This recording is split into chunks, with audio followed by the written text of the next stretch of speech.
SIR নামে আতঙ্ক তৈরি করা হচ্ছে, এনআরসির নামে নাগরিকত্ব কেড়ে নেওয়ার চেষ্টা হচ্ছে বললেন জামিয়াতে উলামায়ে হিন্দের সভাপতি মাওলানা সিদ্দিকুল্লাহ চৌধুরী।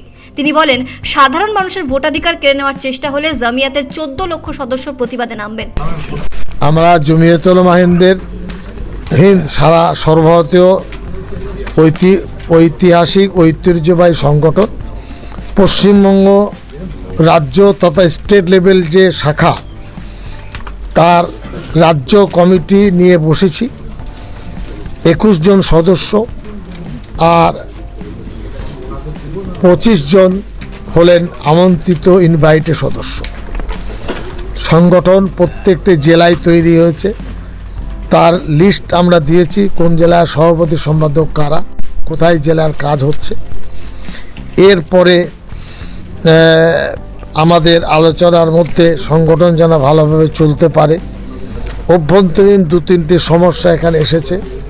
প্রায় 100 বছর আগে পাশ্চাত্য জগৎ বা শক্তি, ইউরোপ, আমেরিকা, ইসরায়েল ইসলামের নামে একটি নতুন ধর্ম কাদিয়ানি বলে তারা প্রকাশ করে, যারা মুসলমানদের নিজস্ব ঈমান তাদের পরিচয় কেড়ে নিতে চাইছে।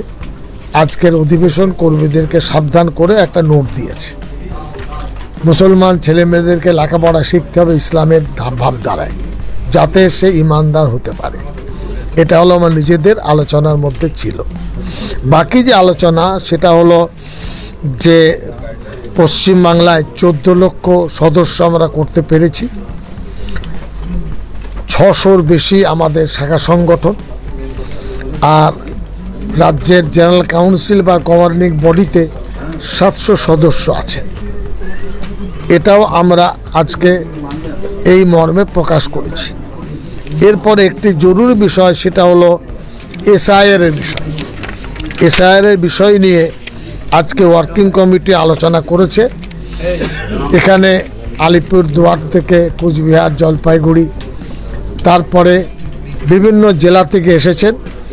যে আমরা অত্যন্ত চিন্তিত, এনআরসি ছিল, এনআরসিকে পাশে রেখে নতুন আর একটা পর্ব শুরু হয়েছে এসআইআর। শুনছি খুব তাড়াতাড়ি 2-4 দিনের মধ্যেই এই অর্ডারটা হয়তো ইস্যু হবে নির্বাচন কমিশন করতে। ইতিমধ্যে আমরা জেলায় জেলায় সামনে বুধবার এমার্জেন্সি মিটিং জেলা কমিটি ডাকবে, এসআইআর বিষয়ে একটা ব্লু প্রিন্ট তৈরি করবে। সেখানে হোয়াটসঅ্যাপ গ্রুপ হবে, ছোট ছোট পকেট মিটিং হবে, নির্বাচন কমিশন কি বলতে চাইছে সেটা আমরা অনুবাদ করে যেভাবে তাদের জানাবো। জেলায় জেলায় আইনজীবীরা আছেন, তাদের সাথে জেলা কমিটি যোগাযোগ রাখবে এবং তার এই সবের সমন্বয়ে কাজটা আমরা করব। ভারতবর্ষের নাগরিক ভারতে থাকেন, তারা কেউ বাদ পড়েন ভোটার লিস্ট থেকে, এটা মেনে নেওয়া যাবে না। আমরা তৎপর ভারতবর্ষের সঠিক নাগরিক কেউ যেন বাদ না যায়। নির্বাচন কমিশনে হস্তক্ষেপ করার ক্ষমতা নেই, অধিকারও নেই, কিন্তু মানুষকে সচেতন করার দায়িত্ব আমাদের আছে, আমরা সে সচেতন। জমিয়তের রাজ্য কমিটির তরফ থেকে বিবৃতি দিয়ে বলা হয়েছে, বাংলায় সাম্প্রদায়িক হিংসা বেড়েছে, বিজেপি সম্প্রীতির পরিবেশ নষ্ট করেছে। আর সিদ্দিকুল্লাহ চৌধুরী বলেন, এসআইআর নিয়ে তাদের আইনজীবীরা তৈরি রয়েছেন, প্রয়োজনে মামলা হতে পারে। প্রকৃত ভোটাররা বাদ পড়লে রাজ্য জুড়ে আন্দোলন হবে। পশ্চিমবঙ্গ উর্দু একাডেমিতে জমিয়তে উলামায়ে হিন্দের সভা ছিল আজ। শেখ ইরশাদের রিপোর্ট, পূবের কলম ডিজিটাল।